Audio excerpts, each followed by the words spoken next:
Welcome back. I'm Dorsey Kingsworth on the Aspiring College Intern Podcast. Today we're talking about scandals, flaunting money from the most boastful and crazy ways. With that, join us is Daquan Bachelor. What's up, guys? It's your boy, Daquan Bachelor. I'm here with my guy, Dorsey, to break down these wild scandals and the crazy flexing that went on back in the day. Starting off on the Gilded Age, had immense wealth and success for a few people, tremendous poverty and difficulties for others. Man, the gap was insane. Like two different worlds in one country. The government was becoming incompetent and corrupt with the spoil system, which consisted of promising government jobs in return for political support during elections. Republicans ultimately trying to keep power. Another tactic used during this era was graft, which was using public office for personal gain, most commonly through overcharging for projects or siphoning money away from a project. Bro, imagine your tax dollars just disappearing like that.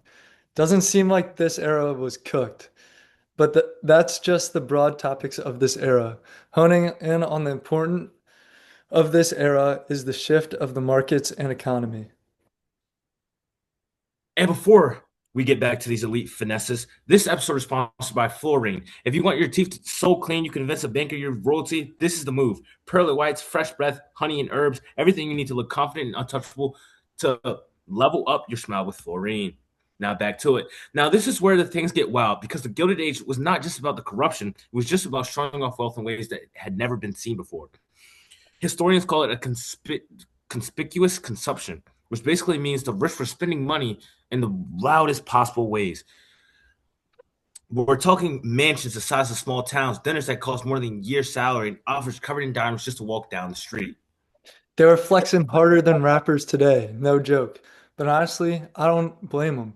If you worked your way up in a competitive world, why not show people you made it? That confidence is something I respect because as a future college student trying to get an internship, I know presentation matters. You have to look like you belong in a room before anyone lets you in the room. These tycoons understand that, and I'm trying to learn from the best. Yeah, just like he said. And speaking of people who understand how to move from a smart and a tough world, let's talk about one of the most underrated figures of the Gilded Age, Cassie Chadwick. Now, a lot of people try to talk about her and paint her as a criminal, but honestly, she was just a genius at reading people, using the system the same way that the rich men did. She convinced powerful bankers that she was the secret daughter of Andrew Carnegie, and instead of questioning her, they handed her massive loans because they believed in her confidence. That's elite confidence right there. She had bankers shaking in their boots. That's not evil, that's strategy. She knew how to navigate a world built on status, and she used intelligence and boldness to open doors that were locked to most women at the time. If anything, she proved that success was not about what you have, but how you carry yourself.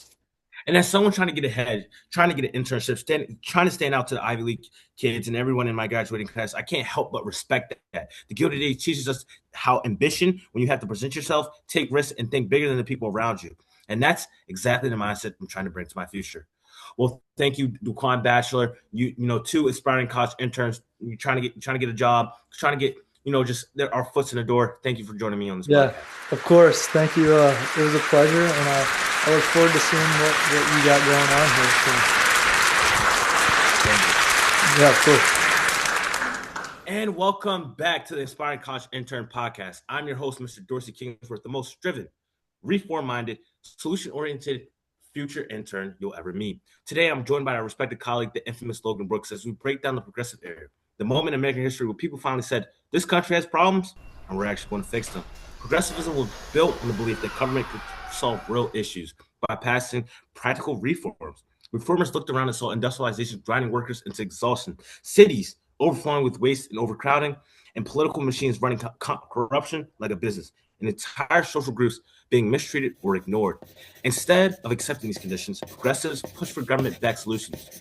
Social welfare programs to support struggling families, laws to protect workers from dangerous conditions, regulations to keep big businesses from abusing their power, reforms in banking and taxation to stabilize the economy, and major effects to fight political corruption and the spoils system. Morality played a huge role too. Many believe poverty came from immorality, so promoting good morals would improve society. Churches joined the movement, pushing reform as part of Christian social justice. But the real spark came from the mudrakers, journalists who exposed corruption and injustice. Sensational. attention-grabbing ways. Ida Tarbell took on oil, Frank Norris took on railroads, and Upton Sinclair, he took on the meatpacking industry and changed the nation. Thank you, Dorsey. The muckrakers' work was essential. Their investigations revealed systematic issues that the public could no longer ignore, and their reporting encouraged policymakers to pursue meaningful reform. Exactly. And honestly, that's the same energy I bring as an aspiring intern. Identify the problem, communicate it clearly, and help build solutions. That's the mindset I'm bringing into every professional space I enter. Today, Logan and I are going to break down one of the most shocking tragedies ever exposed, and the muckraker who forced America to confront it.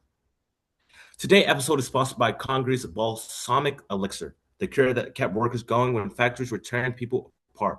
Fresh air wasn't enough, but Congre's still successful, still needful, and if you're ever feeling worn down, grab a bottle and keep it pushing.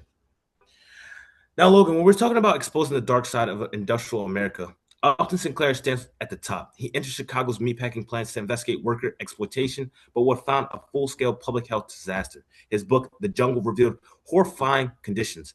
Spoiled meat being sold to the public, chemicals used to disguise rot, rats falling into grinders, workers losing fingers to machinery, and floors coated in filth and contamination.